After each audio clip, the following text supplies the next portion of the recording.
তাবলিগ জামাত যা মুসলিম উম্মার ঐক্যের প্রতীক এবং সারা বিশ্বে ইসলামের দাওয়া কার্যক্রমের অন্যতম মাধ্যম।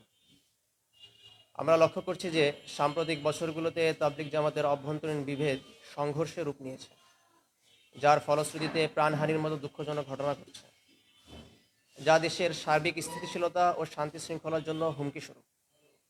এই পরিস্থিতি শুধু তাবলিগ জামাতেরই ক্ষতি করছে না, বরং বৃহত্তর মুসলিম সমাজের ঐক্য ও সৌহার্দ্যকেও প্রশ্নবিদ্ধ করছে।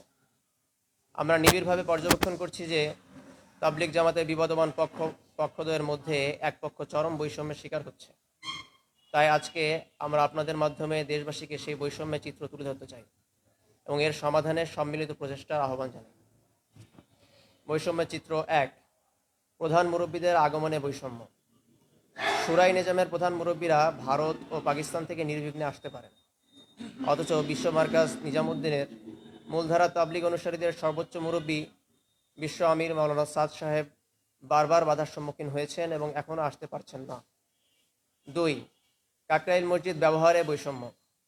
কাকরাইল মসজিদ, যা তাবলিগ জামাতের প্রধান কেন্দ্রগুলোর একটি, তাবলিগের বিশ্ব মার্কাজ নিজামুদ্দিনের অনুসারী মূলধারা তাবলিগ মাওলানা সাদ সাহেবের অনুসারীরা এতদিন যাবৎ 14 দিন তাদের কার্যক্রম পরিচালনায় ব্যবহার করতেন।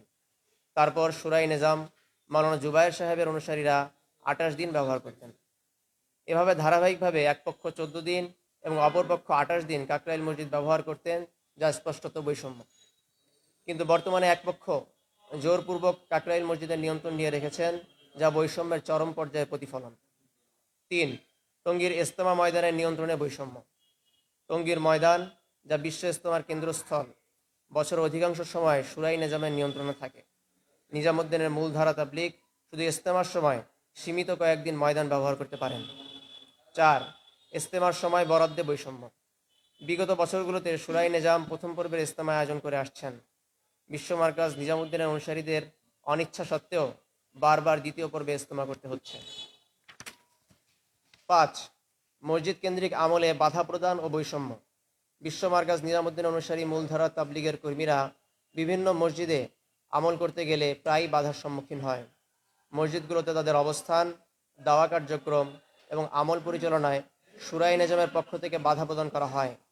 এ ধরনের আচরণ তাবলিগের মূল দর্শনের পরিপন্থী এবং দাওয়া কার্যক্রমে সংকট তৈরি করছে। ৬। 5 দিনের জোর আয়োজনে বৈষম্য। শুরাই নিজাম টঙ্গীর ময়দানে 5 দিনের জোর সফলভাবে আয়োজন করেছেন, কিন্তু বিশ্ব মার্কাজ নিজামুদ্দিন অনুসারী মূলধারা তাবলিগের কর্মীরা এই সুযোগ থেকে সম্পূর্ণ বঞ্চিত হয়েছেন।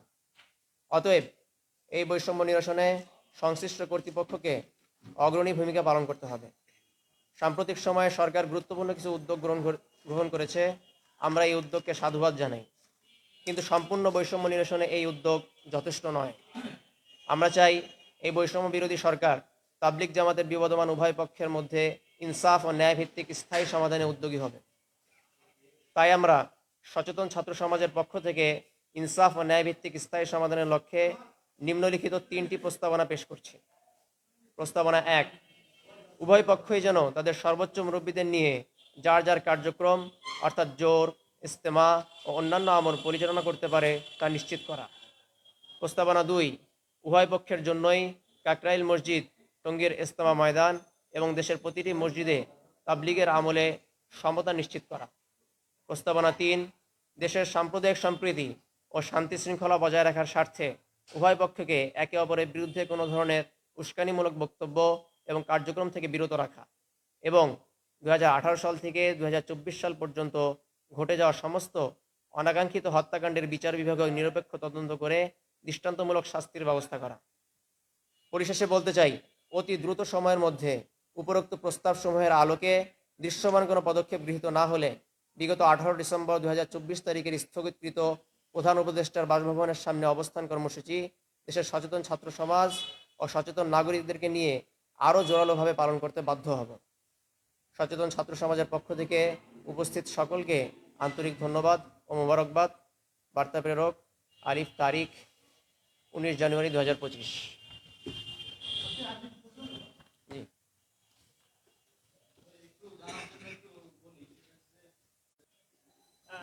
এই যে দাওয়াত তাবলীগের মেহনত, এটা শুরু হয় প্রায় আজ থেকে 100 বছর আগে, 1924 সালের দিকে। ইন্ডিয়ার বাংলাওয়ালি এক মসজিদে, যেটার নাম এখন হচ্ছে নিজামুদ্দিন মার্কাজ মসজিদ। তো প্রত্যেকটা এই মার্কাজ শব্দের অর্থ হচ্ছে হেডকোয়ার্টার। তো প্রত্যেকটা দেশের একটা করে হেডকোয়ার্টার মেইন মার্কাজ আছে। বাংলাদেশ যেমন কাকরাইল মার্কাজ, এরপরে পাকিস্তানের রাইবেন্ড মার্কাজ, ইউকেতে ডিউসবেরি মার্কাজ। তো এটা সারা বিশ্বের মার্কাজগুলো আবার একটা মেইন মার্কাজ হচ্ছে যে ইন্ডিয়া নিজামুদ্দিন মার্কাজ। তো সেখান থেকে এই 100 বছর ব্যাপী, প্রায় 100 বছর এটা মেহনত পরিচালিত হয়ে আসছে।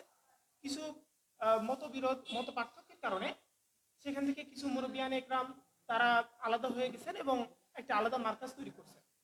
এবং বাংলাদেশে যারা হচ্ছে ওই যারা আলাদা হয়ে গেলেন তাদেরকে যারা অনুসরণ করে এদেরকে আমরা আহ, বলি সুরাই নিজম বা জুবাইরপন্থী।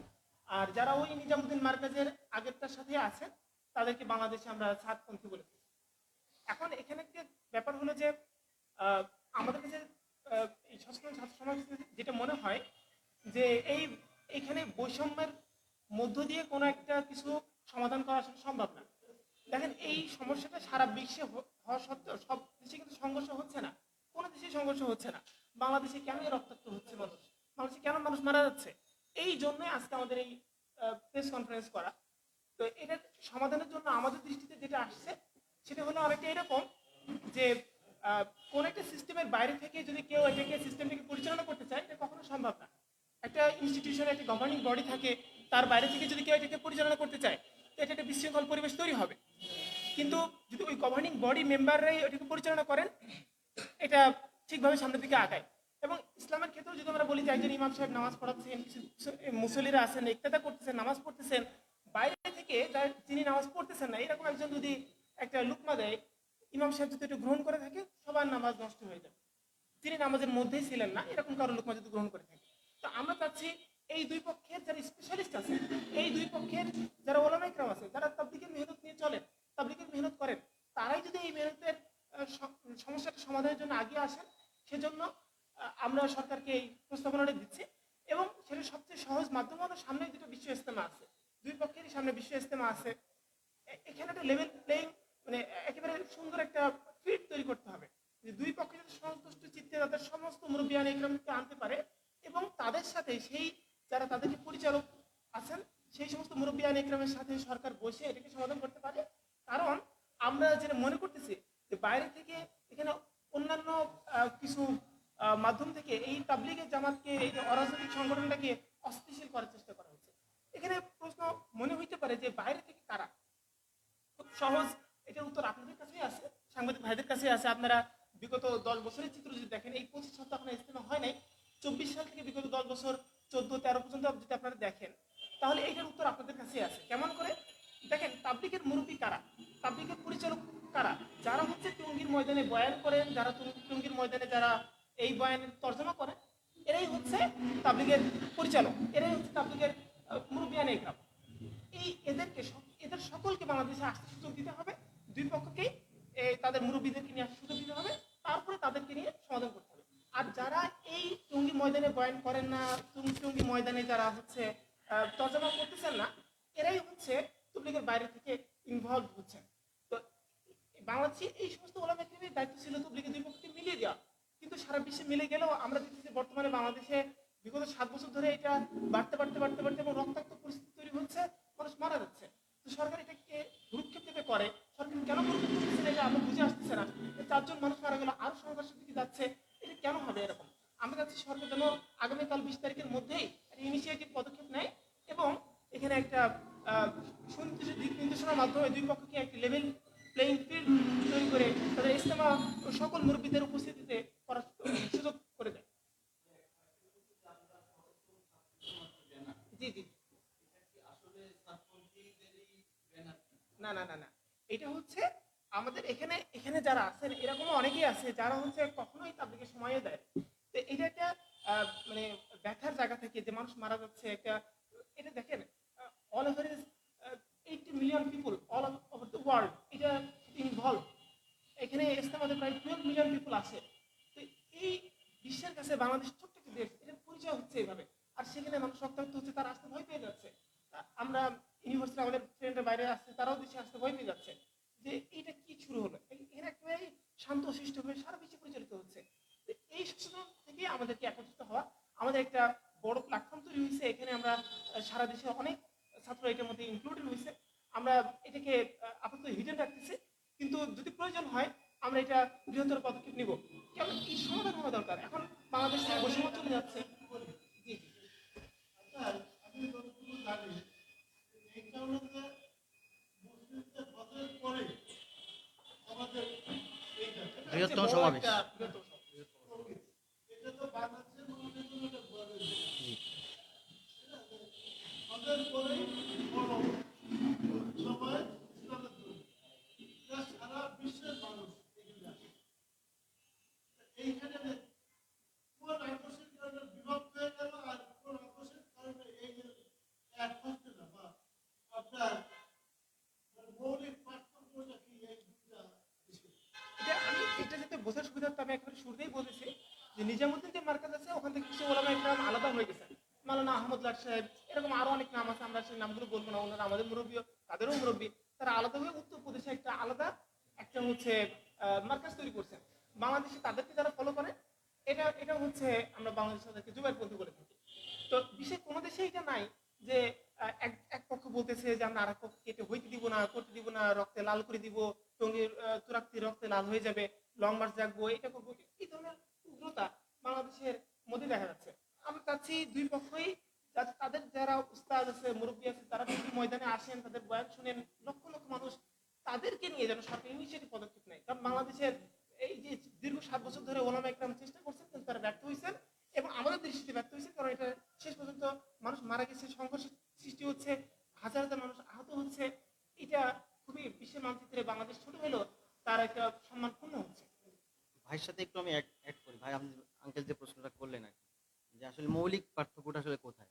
আসলে দেখেন, ইসলাম তো আসলে শান্তির ধর্ম। ইসলাম তো চাই, হ্যাঁ, হার জামানে আমরা দেখছি আমাদের পূর্বপুরুষ যারা ছিলেন, আম্বিয়া ইকরাম যারা ছিলেন, সাহাবা ইকরাম যারা ছিলেন, তারা চাইছেন পুরো পৃথিবীর ভিতরে কিভাবে শান্তি প্রতিষ্ঠিত হয়ে যায়। তো ইসলাম দাওয়াত তাবলীগের মেহনত এমন একটা মেহনত, এই মেহনতটা এরকমই চাওয়া যে পুরো পৃথিবীর ভিতরে দেখেন, আপনারা হয়তো অনেকে, আপনারা সবাই ইউনিভার্সিটি কলেজ থেকে পড়াশোনা করে আসছেন, ওইখানে সময় দেখছেন আপনাদের সময় ইউনিভার্সিটির ভিতরে কলেজের ভিতরে তবলিগের একটা মেহনত ছিল।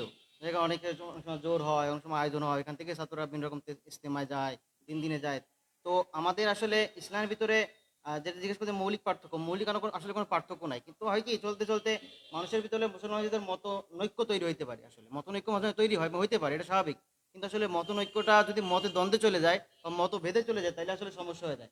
তো আমরা যে দেশে মতনৈক্য হয়েছে একটা, আমরা আমরা তবলিগ একসাথেই করতাম, তো আমাদের ভাইরা জুবাইরপন্থী যারা বা আমাদের যারা সাদপন্থী যারা, তারা কোনো কারণে কোনো না কোনো কারণে একটু আলাদা হয়ে গেছেন। বাস, এটা তো সারা পৃথিবীর ভিতরে হয়ে গেছেন যে একটু আলাদা হয়ে গেছে। যে এখন আমাদের আমাদের যে প্রস্তাবনা, আসলে এটা তো আমরা এই যে বিগত যে টঙ্গী জোর কদিন আগে 18 ডিসেম্বর যে জোর আমাদের হওয়ার কথা ছিল তাদের এবং সাতপন্থীদের, জুবাইরপন্থী সাতপন্থীদের, সেখানে দেখা গেছে জুবাইরপন্থীরা ঠিকই জোর করে চলে গেছেন, কিন্তু আসলে সাতপন্থী যারা ছিলেন তারা আসলে তাদের নির্দিষ্ট ডেট বা নির্দিষ্ট দিনের জোরটা অনুষ্ঠিত করতে পারেন না। তো এইখানে আমরা একটা দেখছি মানে বিপুল পরিমাণে একটা বৈষম্যের দেখা আমরা পাইছি। এবং আপনারা যেটা বলতেছেন এক করার বিষয়টা, এই এক হওয়ার জন্য উভয় পক্ষ থেকে, জুবাইরপন্থী ভাইদের পক্ষ থেকে এবং সাতপন্থী ভাইয়ের পক্ষ থেকে, বিশেষ করে সাতপন্থী ভাইয়ের সাধু অনুসারী যারা, তারা প্রায় 25 থেকে 30 জায়গায় স্মারকলিপি প্রেরণ করছে পুরো বাংলাদেশের ভিতরে বিভিন্ন জেলা, বিভিন্ন জেলা প্রশাসকের কাছে স্মারকলিপি প্রদান করছে যে আমরা একটা সমঝোতা চাই, আমরা একটা কি উভয় পক্ষকে মিলে আমরা আসেন বসি, দুই পক্ষ মিলে আমরা বসি, আমরা সমঝোতা করি। তো আসলে দেখেন, আমরা আমাদের উপর মহল থেকে সেরকম করে সারা না পাওয়ার কারণে বিগত 18 ডিসেম্বর টঙ্গীর মধ্যে একটা অপ্রীতিকর একটা ঘটনা ঘটে গেছে। এই জন্য আসলে আমরা সবাই দুঃখিত। আসলে দেখছেন এই বিগত যে জুলাই আগস্ট অভ্যুত্থান হয়ে গেল, এখানে আসলে সবচেয়ে বড় অবদান ছিল ছাত্র জনতা, ছাত্রদেরই বড় অবদান ছিল। তো সেখান থেকে ওই উদ্বুদ্ধে আমরা, ওই চেতনায় উদ্বুদ্ধ হয়ে আমরা আসলে এই ব্যাপারটা নিয়ে এখন আমাদের একটু দাঁড়াইতে হয়েছে, কারণ আমরা ইউনিভার্সিটিতে পড়াশোনা করি। ইউনিভার্সিটি দেখছি তবলিগে একটা শান্তিপূর্ণ মেহনত। এখানে আমাদের কখনোই আপনারা দেখেন না এই বাজার তবলিগে মেহনতের সাথে জড়িত, কখনোই দেখেন না সংবাদ সম্মেলন বা রাজনৈতিক প্ল্যাটফর্মের বক্তব্য দেখেন না। কিন্তু আমরা ইউনিভার্সিটি দেখছি আমাদেরকে যখন দাওয়াত দিচ্ছে তবলিগের ভাইরা, তো আমরা তাদের সাথে যোগাযোগ করছি, ওই ভাইরা যখন যোগাযোগ করছি। কিন্তু আমরা তবলিগের ভিতরে এই এখন 7 বছর ধরে, বিগত 7 বছর ধরে দুইটা পক্ষ দেখছি, কিন্তু এখন দেখা যাচ্ছে এই দুইটা পক্ষকে ব্যবহার করে অন্য একটা পক্ষ বাংলাদেশের এই বৃহৎ একটা জনগোষ্ঠী, বৃহৎ একটা জনসমাগমকে তারা কাজে লাগাতে চাচ্ছেন। এজন্য আসলে দেখেন, আমরা তো চাই একটা সুষ্ঠু সমাধান। আমাদের এই বিশ্ব ইজতেমা হয়, তারপর বিশ্ব জোর হয়, এই জোরে সারা পৃথিবী থেকে মেহমানরা আসেন। এতে আমাদের কি হয়, কিন্তু আমাদের একটা সারা পৃথিবীতে যেমন আমাদের উপদেষ্টা মহোদয় ডক্টর ইউনূস স্যার, উনি যখন দায়িত্ব গ্রহণ করলেন বাংলাদেশের, উনি প্রথমেই বলছিলেন আমি চাই যে বাংলাদেশটা একটা পৃথিবীতে মডেল হয়ে যাক, বাংলাদেশটা পৃথিবীতে একটা মডেল হয়ে যাক। সে এরকম বলছিলেন। তা তবলিগের মেহনাটা সারা পৃথিবী থেকে, সারা বাংলাদেশ থেকে মানুষ আছে। যেমন গত বছর ইজতেমার ভিতরেও 2 পর্বের ইজতেমায় প্রায় 20,000-এর মতো মেহমান আসছে। হ্যাঁ, তো আমরাও তো চাই ওই যে আমাদের যে সামাজিক মর্যাদা, রাষ্ট্রীয় মর্যাদা, ধর্মীয় যে মর্যাদা, ওটা অক্ষুণ্ণ থাকুক। অক্ষুণ্ণ থাকার বিষয়ে যদি আমরা তো আসলে সমাধানে যাইতে পারবো না। সমাধান যাইতে হলে 2 পক্ষকে নিয়ে বসতে হবে। উপর মহল যখন আমাদেরকে নিয়ে বসবে, হ্যাঁ, এই বৈষম্য, এই যে বৈষম্য হইতেছে, এই বৈষম্যকে দূরীকরণের জন্য, এই দেশটাই তো বৈষম্য বিরোধী বাংলাদেশ। এখানে যত ছাত্র দেখতেছেন তারা প্রত্যেকেই প্রত্যক্ষ পরোক্ষভাবে জুলাই আগস্টে যে অভ্যুত্থান হয়ে গেল, সবাই প্রত্যক্ষ পরোক্ষভাবে জড়িত ছিল। তো আমাদের একটাই চাওয়া যে তবলিগকে ঘিরে, তবলিগ জামাতকে ঘিরে যে বৈষম্য সারা বাংলাদেশের ভিতরে হইতেছে, এই বৈষম্য নিরসন করা দরকার। আর এই জন্য বৈষম্য নিরসনে যদি আমাদের উপমহল যারা আছেন, আমাদের উপদেষ্টা মহোদয়, বিশেষ করে প্রধান উপদেষ্টা মহোদয়, আমাদের ধর্ম উপদেষ্টা মহোদয়, আমাদের স্বরাষ্ট্র উপদেষ্টা মহোদয়, তারা যদি আমাদেরকে আগায় না আসেন, তারা যদি সামনে আমাদের যত প্রস্তাবগুলো আমাদের দিকে একটু তাদের সুচিন্তিত মতামত ব্যক্ত না করেন আমাদের সাথে, তাই দেখা যাবে যে আসলে এই একটার পরে একটা ঘটনা, যেমন 2018 সালে ঘটে গেছে, 2024 সালে ঘটে গেছে, সামান্য একটা বিষয় নিয়ে মানুষ মারা যাইতেছে, কত বড় দুঃখের বিষয়, তাই না?